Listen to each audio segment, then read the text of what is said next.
shotgun snap, 5-man rush. Here they come. Hit, spun down, sacked at the 11. And it's 3 and out, and the Giant offense will trudge off the field. Kid as he throws, wobbly throw, intercepted downfield at the 35, picked up by Gibbs.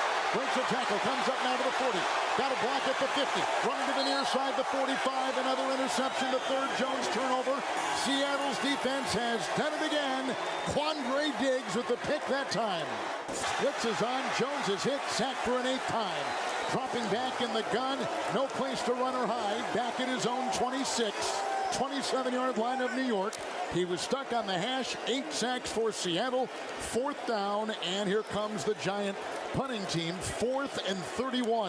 Right foot ahead of his left. Shotgun snap. Drops back 3. Lines right throw. Intercepted. It's picked up on the play. Witherspoon. The 5 on the numbers upfield. Breaks a tackle. 50. Angles to the middle. The 30. Far side 10. 5. Foot race. Touchdown. Touchdown. It's a Seattle pick 6. The Giant quarterback, Daniel Jones, has thrown a pick 6. Daniel, what did you see at the goal line with that interception? What were you trying to do? Just felt like the coverage was soft, trying to find someone in the zone. And, yeah, obviously a terrible decision and an awful mistake, so I can't afford to do that.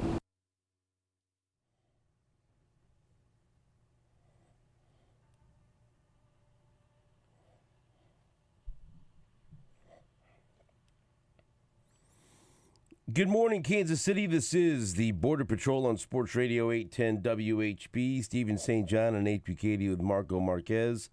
Thank you so much for joining us. We appreciate it. Today on the show, we'll talk to Kansas head football coach Lance Leipold about their loss at Texas. He'll be with us at about 6:30. Joe Valerio will be on the show to talk about the Chiefs and their win over the Jets. He'll be on with us, former Chiefs offensive lineman at 7:30. Mark Boruchter, former Chiefs wide receiver in the 8 o'clock hour. We'll talk football with us. And then Jeff Chidia from NFL Network and NFL.com will be on the show in the 9 o'clock hour talking some football. So lots of football for you between now and 10 o'clock. We could touch on a truly awful Monday Night Football game. I expressed this when we were talking about the games last week, that for whatever reason, 2 teams that I do not enjoy watching, the Seattle Seahawks and the New York Giants, were squaring off, and that pretty much guaranteed I wasn't going to be very interested. And then it played out into a very boring football game as the Seahawks beat the Giants 24-3. The only excitement for me was when Drew Lock was in the game briefly. I was not excited that Geno Smith got hurt, but I was excited to see Drew Lock come in and have a little bit of success. Immediately came in and helped drive Seattle to a touchdown. Came within inches of having a long touchdown pass, but Noah Fant was tackled just inches short of the goal line, and so he was 2 of 6 for 63 yards and had an 11-yard run. So just in time for Locktober, the return of Locktober in the National Football League. And so congrats to Drew Lock for coming in and leading a touchdown drive against the hapless New York Giants. How much is Daniel Jones making again? 27-34, 203 yards, 2 interceptions, a horrific pick 6. And the Giants looked unprepared last night and not very good at all, as Seattle wins 24-3 over the New York Giants. So that game sucked, but it was saved by the Manning cast, at least for the first half. I watched a lot of Will Ferrell, who was very good, who was our guest for the entire first half. And also they debuted this really weird 3D AR toy to show, to help allow Peyton Manning to demonstrate plays. I don't even know how to describe it. Here's an example of it. If you're watching on Facebook or YouTube or whatever else, it's Peyton Manning, looks like over a giant board game, the old school electronic football, but this is a 3D virtual reality figures that he's moving around and describing coverages and what should have happened on a play. I think this is the play, the long pass from Locke to Noah Fant. I was mesmerized by this whenever Peyton Manning would do this last night on the broadcast. I'd like to have one of these in my home. I don't know what to call it. I don't know how much it would cost, but it would be quite expensive, I'm sure.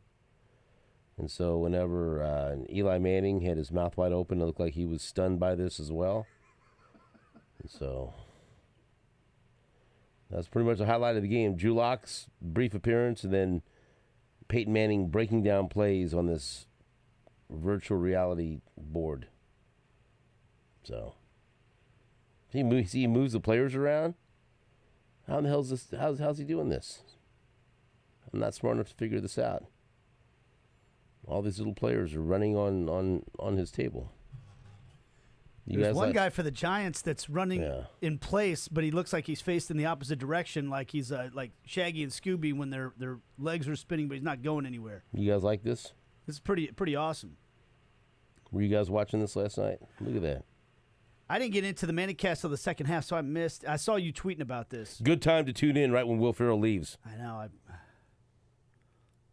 I was. He's somewhat entertaining. Oh man, I love him.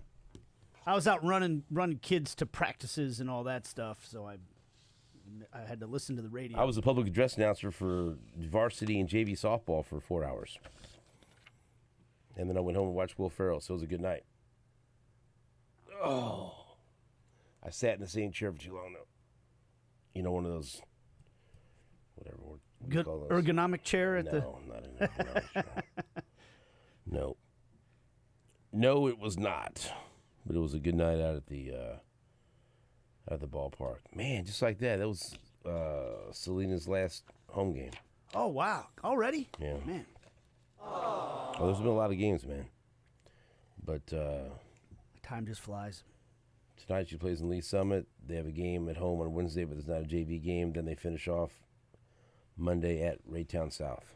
So be looking for Curtis Seawold out there. I was going to say, Yeah, well. he's been known to be a PA announcer in that area. Yeah. And so very impromptu. They ask me from time to time, and I'm always honored to do it. So I had a blast last night. I did not have a blast watching that football game outside of whatever entertainment the Manning cast provided me. So, yeah, Giants fans were. That was a home game for the Giants, by the way. Oof. I just sent you through your DMs, Marco. I sent you a highlight we can play from the Manning cast last night with Will Ferrell. Play this one. See if Nate will like this.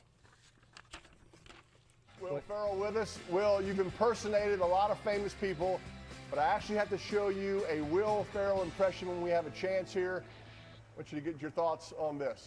At this point, I'm like 80% sure that Eli currently lives at home with his parents. Yes, about time they're coming after you. Meatloaf! Meatloaf! Meatloaf! Meatloaf! Don't mock it. On a scale of 1 to 10, is Eli's Will Ferrell impression a 1 or a 2? Is 1 good? It's probably, well, I think it's probably about a I'll say like a 1.1. Yeah, that's about right. Yeah. That's about right. Yeah. I mean, 1 for effort, 1 for, giving it a shot. It's definitely not a 2. I brought it out at the right time. It was in good context. He's saying I live at home with my mom. Hey, right? I mean, timing was good. It was great context. Timing was good. You rushed it a little bit, and it's supposed to be. You got to have a little more. You got to use your diaphragm. A little more yelling. I got to yell. I got to yell at my mom. There's some rage behind it. Yeah. Holding. This guy had some rage, so it was more like, Number 84. Ma, Meatloaf! 10-yard penalty. First down. Like I gotta hear the Meatloaf. Like it. but a little more growl. Ma, Meatloaf! Mom, Meatloaf. Why did you drag it out, Ma? Why did you drag it out like that? Just bark It's like it. a Southern drawl thing. It's a Ma, Southern drawl, Meatloaf! All All right. You know, my mom's starting to come down here. She's freaking out. She didn't know what's going on. That was the highlight of the game last night. So The meatloaf! We want it now! The meatloaf! So that's how bad that game was. But Will Ferrell's funny, so that made a difference. So you went. How did you watch the Chiefs and Jets game? Were you tweeting about this game yesterday? Yeah, Watching it. So I was so confused. Yeah, I got done with my game. It was about. It was 20-20 when I got done with my game. It got off the air, so I was able to watch. Oh, you didn't miss nothing. Most of the third and fourth quarter live, and then I went back and watched the whole thing. Pregame included and all that stuff because I wanted to make sure I got all the T-Swizzle references and everything else that happened. So yeah, I went back and watched it all yesterday, which is kind of. I mean, I was able to go back and kind of break down the film, all that stuff. So yeah, I was tweeting about it yesterday, flying home. What did you think? Well, I thought that first of all, the Jets fans and everybody bitching about the refs can save it, as you know how I feel about that. Let's look at all the calls that we don't feel went our way, but forget all the ones that went against us, or the other way around, that went for us. I thought, look, Mahomes threw a couple passes you don't normally see him throw, but he does that every once in a while because he's aggressive and he wants to make plays. I think the defense is still really good. I actually thought Zach Wilson played fairly well until it mattered, and then he fumbled the ball. And I just feel like I actually was asked to go on a radio show in New York yesterday to talk about it, and I told them the same thing. Like, this Chiefs team, they play the regular season because they have to. You did what? What did you do? I was asked to go on a radio show in Albany, New York. Did they know you hadn't watched the game? Well, I watched it by the time I went did? on with them. Yeah, Okay. for sure. Yeah. But I said to them, this Chiefs team, they're going to the playoffs. They almost certainly will go deep into the playoffs. The regular season is more just like an exercise in them trying to become the best team that they can by the time the playoffs roll around. And they're going to have games where they don't look like the vintage Chiefs teams that you see, and the offense has a little work to do. They got some young wide receivers that need to continue to grow, and they still went out and won the game. And they would have won it by double digits if Patrick Mahomes didn't do the sporting thing and take a knee there at the 1 yard line. So. Oh, yeah, Marco knows. He realizes that. Thanks for reminding him of that. Sorry, Marco. Yeah, a lot of people are super pissed off about that. So, well, Patrick Mahomes does not care about your parlay. No, he doesn't. Nor should he. He reminded you of that on Sunday night. All right, we'll take a break. Back after this on Sports Radio 810 WHB.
So Todd Lebo's gone for a while. Oh, Todd. But he did leave us a gift. He left us the gift of Gab, the gift of Andy Reid. Did he leave you that gift, Marco? Did he drop that in your inbox? No, but he left something in my mailbox. Oh. He did, too, leave you the gift of Andy Reid. I'm looking at it. Oh. What did he leave you in the mailbox? It's not appropriate. Okay. Well, I'm just concerned about the gift of Big Red. He didn't leave me with his parlay for Saturday. Oh, let's wait. I'm done with sports gambling. Right. Don't matter. Are you? Are you? For now. What's that mean? I don't know. NBA season's right around the corner. No, I wouldn't touch that. I mean, you never know who's playing. And my guy, Professor Locks, has a great track record with NBA and college basketball. Is that right? So I may get back into the water, maybe get back in the pool. It took less than 24 hours, but I'm considering getting back into it. Now you feel better now. Let's hear some comments from Andy Reid, who spoke with the media yesterday via Zoom, because Andy Reid's a Zoom guy. We good? You got Big Red? All right. We here Andy Reid offers up his recap of the game against the Jets. Really kind of felt about the game the way I did last night. It was a good team win. We had plenty of things to correct, but when it really came down to it, defense buckled up, offense put together a couple drives, especially the last one, using up 7 minutes. There were some good individual performances. But most of all, I thought it was a good team win. I thought special teams did a nice job securing the football, getting the yards, the few yards that we needed there, and punted the ball well, so on. And kicked the ball well. So with that, time's yours. Go first to Adam Teicher. Go ahead, Adam. Hey, Andy. Pat basically said after the game that those 2 interceptions, he was too greedy. Do you have to talk to him much about that, about not being too greedy? Do you have to talk to him at all about that? And Brad, I'll have a second question as well. Yeah, you know what, Adam? He knows better than anybody when that happens. And he came up afterwards and just said, hey, listen, I got to check it down there. So, or run it. And so, he did that. Did that a little bit more in the second half. Okay. I mean, is that a fine line with him? I mean, making those kinds of plays makes him the player he is. Is there sort of a fine line? You don't want to take that away from him? Yeah, well, you could kind of see the evolution of it during the game. He had a nice one to Noah where he kind of lofted it up and over, and he tried the second one and was picked. And so, and then the next one was picked, but he was trying to put it in a hole. He's done that so many different times, but they were settling back, so better to just work the flat there or run. All right, the next clip from Andy Reid. He talks about the 4-minute offense that killed the clock and sealed the win, and one of the most bizarre end-of-game drives that you will ever see. The Chiefs took over with 7 minutes and 24 seconds left, and they erased all of that. 15 plays. They took over the Jets 47. 15 plays, 45 yards, 7 minutes and 24 seconds. And it ended with Mahomes kneeling. 7 minutes and 24 seconds. That's why Robert Saleh was so pissed off, screaming at everybody. That was excruciating to watch, I'm sure, if you were a Jets fan, player, or coach. But 15 plays, 45 yards, 7:24. Here's Andy Reid on that final drive. I think we do work on it quite a bit. You see it at training camp, and then we work on it every week on Friday. So, but and we've done that in the past too. So that's not something that's new. But I think the guys up front are blocking nice. Coach X got some good runs there that he's put together, and then Pacheco and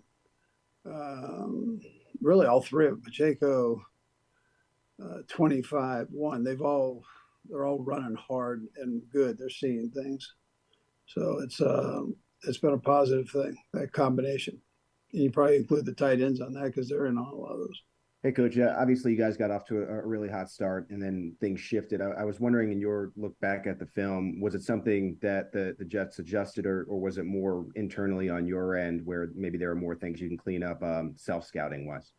Yeah, you know what, Pete, we did. We got jumped out and we were moving, and then we got backed up there, and that's where the problem started.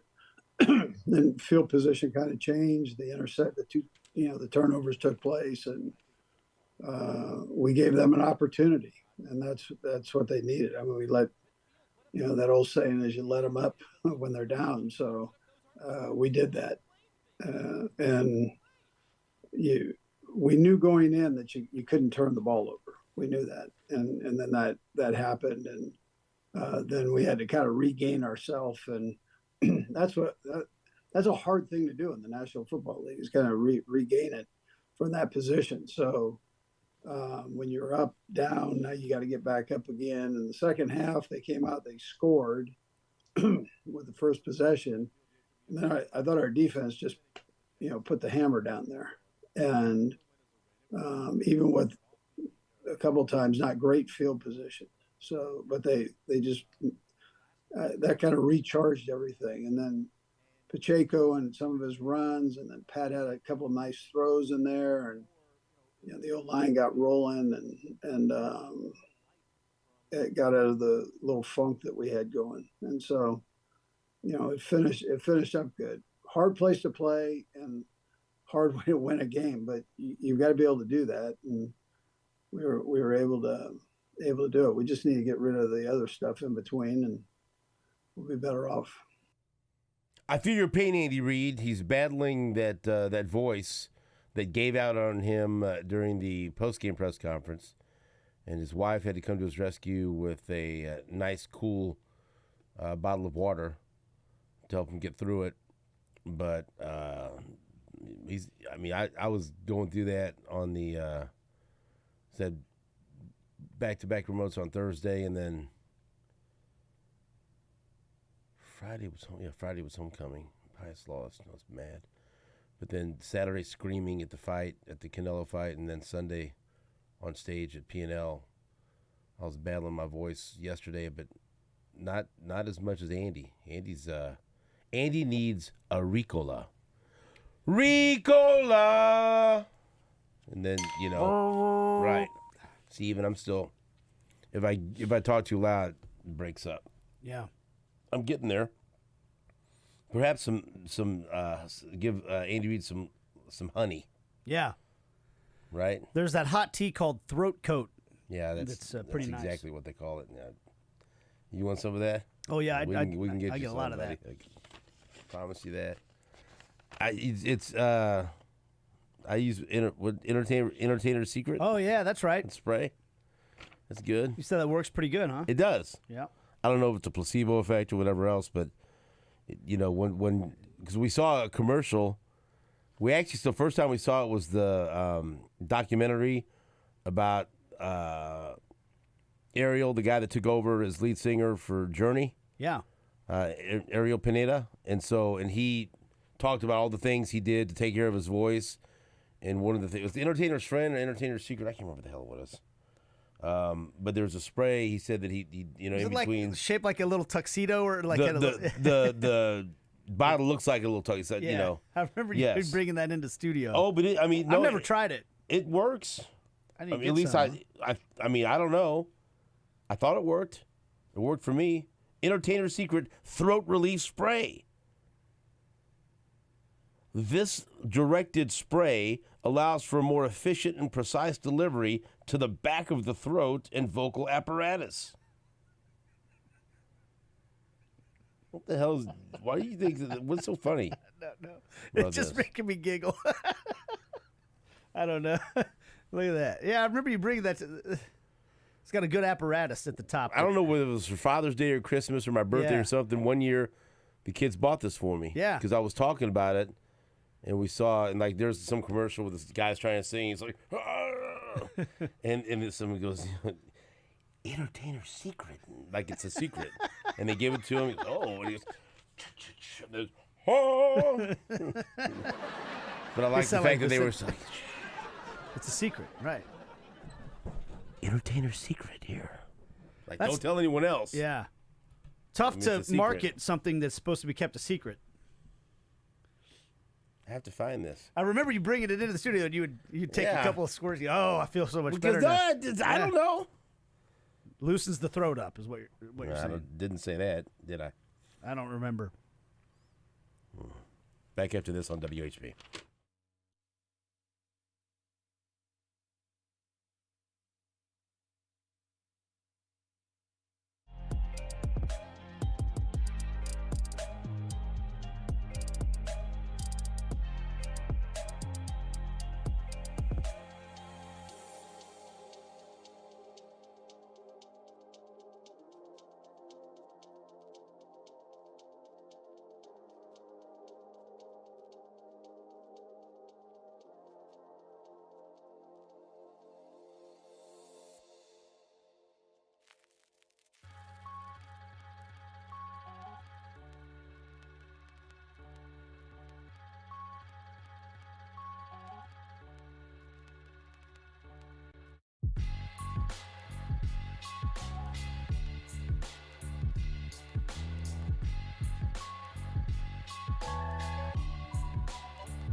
Welcome back to the Border Patrol on Sports Radio 810 WHB.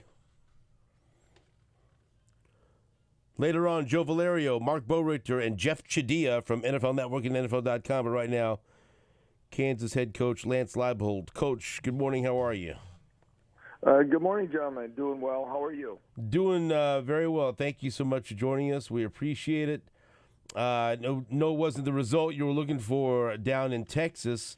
But first, got to talk about quarterback. I know a lot of people were surprised when they tuned into the game to find out that Jalen Daniels wasn't going to play because his back tightness flared up Saturday at the team hotel in Austin, Texas. Did that go right up to game time? How did that play out for Jalen Daniels to miss that game at Texas? Yeah, Jalen tried all the way up till halftime to try to get himself in a position where he could play. It didn't happen. We do a series of like some warm ups even twice on Saturday at the hotel from the time they get up to the time before we leave, and do a few little walkthrough things in the hotel. And he just kind of tweaked something, and it started to bother him. And then he went out and threw a few when we got to in a kind of a early warm up, threw a couple, and it really started to bother him. And he went back in to get some help, and it just progressively, it got a little worse, and he couldn't get it to a point where he could play. And now he did not practice yesterday, and he continues to work at it. We continue to have our doctors and trainers and everything that we can do to get this evaluated, and we'll see where we're at here today and moving forward for the week. And so it's more to a day-to-day situation. I absolutely empathize with anyone dealing with back issues, but I mean, plus trying to go out there and play quarterback, and everything that physically you have to put up with. But that's such. There's so many different things that can go on with a back, right? And that's very difficult. It's not like a rolled ankle or something like that when you have back issues. Sometimes it can be a mystery even to the person that's going through the back issues. That's very difficult. Right. And again, we have an outstanding group of medical people here and those things. So it's not my job to speculate or diagnose or any of those things. They continue to work with it, and many times it's puzzling to the individual and things. But he tries to stay as positive as he can right now, and we'll see where it's at. We feel. We have a very capable backup in Jason Bean. He did not play the way he would have liked completely on Saturday, and we all understand that, and he understands it.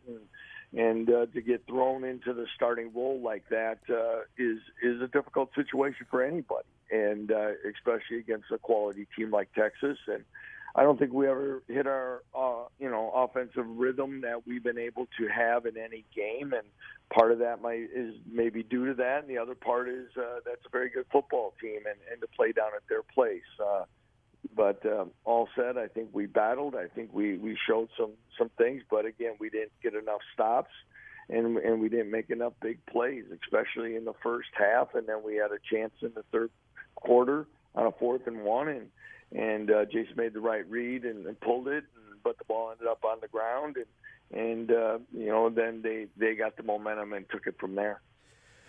Coach, I was reading an article today, this morning, about the whole situation, how unique it is or how different, I guess, unusual it is when you don't know that you're not going to have your starting quarterback till like minutes before the game, and even possibly could get him through the first half of the game, as you referenced as well.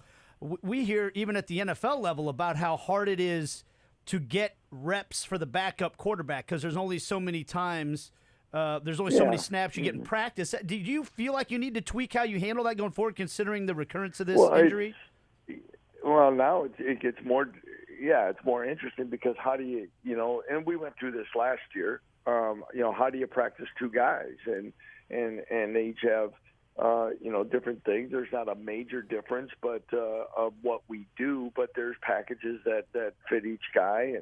But again, you have so much time in practice. You only have so much time to get people work.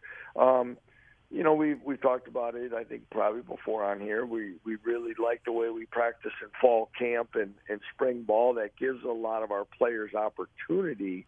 But once you get into game planning, there's only. You have to have scout looks. You have to get different things. There's only so much time that we're on the field today. I think today's practice, once we hit our first period, 111 minutes long, and from all the special teams we have to get done. So you have to keep it in proportion, and then if you have two guys and you're kind of waiting, it's a balancing act. And we're not the only team in the country that goes through it, so we've got to figure out the best way possible to get both ready and give our team the best chance to win on Saturday. So, Coach, to go to the Texas game, look, if you look at the box score, somebody might think I'm just completely nuts for saying this. Give up 661 yards. I actually thought the defense was resolute for much of the game, and I thought the team look, you mentioned it. You guys are in the game. It's a one-score game when that fumble at the mesh point happens. How do you break that down, I guess, in terms of the way it got away from you at the end? But do you feel like the team was, I don't know, I mean, how did you feel about the performance up until that point? Well, I think what you're saying, Abe, again, we were one of the best teams in the country heading into that game on third down, and we didn't convert a third down. Okay, so, I mean, we go from really executing well in that down and distance area to being bad. And so what do? We're just not, that's one thing on one side of the ball. So yeah, you don't make them punt. I mean, they missed a few field goals, so that was a break for us. Okay, but at the same time, I thought our defense competed hard and did some of those things, but the stats won't show that. They had, I believe, 12 plays, 4 runs, 8 passes, maybe a 15 yards or more that accounted for like 350 yards. So what you're saying is in those 80-some plays, we only ran 48 plays, which is not very good at all. Okay, lowest probably we've had in a long time. They run 80-some. We're not getting off the field. We're not keeping our defense off the field by getting first down. So it's a bad mixture. And when you add those 12 plays that accumulate over half of their offense, then you dissect those other plays and you go, you look like you're doing okay. But it's always going to be a handful of plays that are really going to dictate really the outcome of the game. And we could say that in the fourth down fumble where we had the ball 5 times, guys. Got the ball 5 times down 1 score. Okay, and most of the time it was 6. And we were not able to drive the ball. So we have to own that. We have to find a way to get better. One of our better runs, we had a 22-yard run called back on a holding penalty. So, again, we self-inflicted some things. But then, again, that's why they're a top 3 team in the country right now. And they showed it and took it to us on Saturday. Lance Leipold's our guest. Up next is Central Florida. And it's a similar situation for both teams because neither team is sure what quarterback they're going to face. And for you and your team, it could either be their original starting quarterback, John Reese Plumlee, who's been out for a few games with a leg injury, or Timmy McClain, a transfer from South Florida, who has started 3 games since Plumlee went down. So how do you handle not knowing which quarterback you're going to face and having to almost prepare for both of them? Right, and thank goodness it's not baseball because one's a righty, one's a lefty, so you don't know how to stack your lineup, right? So, both are very athletic quarterbacks, create things with their legs. Gus Malzahn's an outstanding offensive mind. They're going to play fast. They have an outstanding running back. They actually got about 3 running backs that can make people miss and do a lot of things. They'll run a lot of fly sweeps, do scrum. Offensively, there's some similarities between what we do and they do, at least philosophically, and what they want to try to get done. They probably just play at a faster pace than us. I think they have very good team speed. So the preparation is going to be holistic for our defense to get ready for a lot of different things, and we'll have to be ready for each quarterback. But the thing about it is containing the quarterback, tackling well, doing those things have to be there because these guys can create some things with their legs as well as their arm. And this is a team that gets off to fast starts. They like to go vertical very quickly in the game. They like to make you run sideline to sideline early in the game as well. And but at the same time, their Kansas State game and then their game against Baylor last week. They just haven't been able to finish things out very well in the fourth quarter, and we've got to make sure we keep that consistent. It's interesting, Coach, when you bring up the difference between a lefty and a righty. I read an article last year about the decline in left-handed quarterbacks. You don't see nearly as many left-handed quarterbacks now as you once did, and they didn't really know why that was, but I thought that was interesting, and I'm curious, like you use the baseball analogy. Do teams look different, when they have a left? Do they lean one side to the other when they have a left-handed quarterback? Well, first of all, Nate, you do a lot of reading. That's he does, good. Doesn't he? And Coach, he does it during the show, too, which confuses me. I don't understand it. Whenever Steven's talking, I start reading. I'd like to see that article. Well, probably my only thing is all the lefties are making millions of dollars playing baseball, probably. But, because if you can throw it, you got a chance to be a heck of a pitcher. I don't know. I think the one thing you look at, of course, is tendencies of, rolling left versus rolling right. But, you've got to be able to do everything. I think sometimes they used to make a bigger deal about, the rotation of the football for receivers and things like that. But I think in today's day and age, everyone adjusts pretty quickly and things. But I'll tell you this, I've never been a part of a staff in all my years that has ever said, well, he's a lefty, let's not play him, or let's move him to another position or anything like that. So I think maybe in back in the day when you're under center a little bit, it might have felt a little differently. Maybe I don't even know, but I just think maybe it's what it is today, and I think it's more the more dual threat guy that everybody's playing with. So, Lance Leipold's our guest. I know you mentioned UCF having trouble closing games out, but I mean that game against Baylor, they were up 35-7. And they were outscored in the fourth quarter, 26-0. I mean, when you watch that, I mean, that's quite a collapse. And you said, you want to make sure that trend continues with a team like that that's reeling after that kind of disappointing loss. I mean, maybe you could jump on them and keep them reeling, keep a losing team losing, because that's tough to battle back from, right?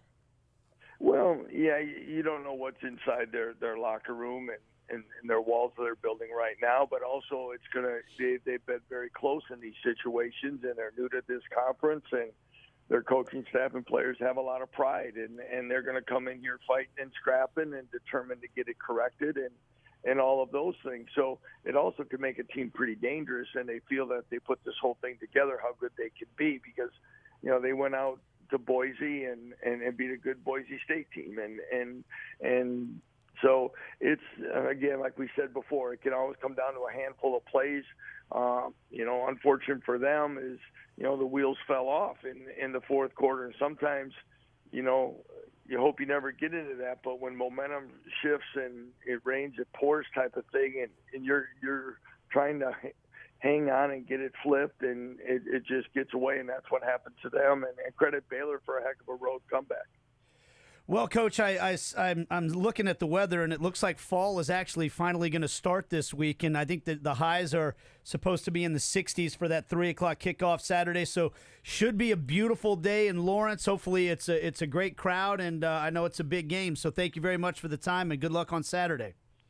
Well, thanks. I was just watching some of our local TV here this morning, and I had one that says it may not even hit 60, so we go from 95 in Austin to maybe we got to turn on the bench heaters. But bundle up, Nate, and hopefully we'll see you there, okay? Sounds good. Football weather. Yeah. Thank you, Coach. Love it. Absolutely, guys. Have a great week. Thank you for your time. Rock Chalk. That's Lance Leipold. You will not hear one complaint out of me with this weather. No. It's time. It's time for fall. It's October. I've had it. Yes. I should not be, sweating profusely at a Chiefs watch party at P&L at night. And I mean, I just wanted. It's the last week of softball. I bought this beautiful St. Pius X softball hoodie that I was only able to wear one game, and it felt like I was cooking things inside the sweatshirt. I don't know what was going on, but I want 60s, I want 50s, I want 60s. You can touch the 70s barely, Hoodie weather, baby. Let's go. Football weather, fall weather, Halloween weather, dressing up weather, costume weather. You're a big costume guy. I love it. Oh, yeah. All right, here's that. There's give me a mask and a whip, and I'm ready to roll. I think I found this article that I had read. Send it to Lance Leipold. He said he wanted to read it. Well, there are now two. This article is a couple years old. At the time it was written, there was not a single left-handed quarterback in the NFL. But now there are two, Tua and there's a backup somewhere that's left-handed. That's it. Isn't that wild? Hitting the shelves this week, new honey barbecue ranch riplets. From Luther Burden and Old Vienna of St. Louis. Here's a new flavor hitting the shelves this week. So they're just like the original chips, but they got a little ranch on them? Honey barbecue ranch. I think I'll stick with the regular honey barbecue. I like those original ones. How can you had. say until you taste it? Well, that's a fair point. How could you? It just doesn't. Marco, it doesn't sound as appealing to me as the traditional honey barbecue. Try to get some of these or what? Does that sound good? Does sound good. Anything with ranch. Honey barbecue ranch, red hot riplets, with the leading receiver in the nation, Luther Burden III. He knows chips. Woo! Back after this on WHB.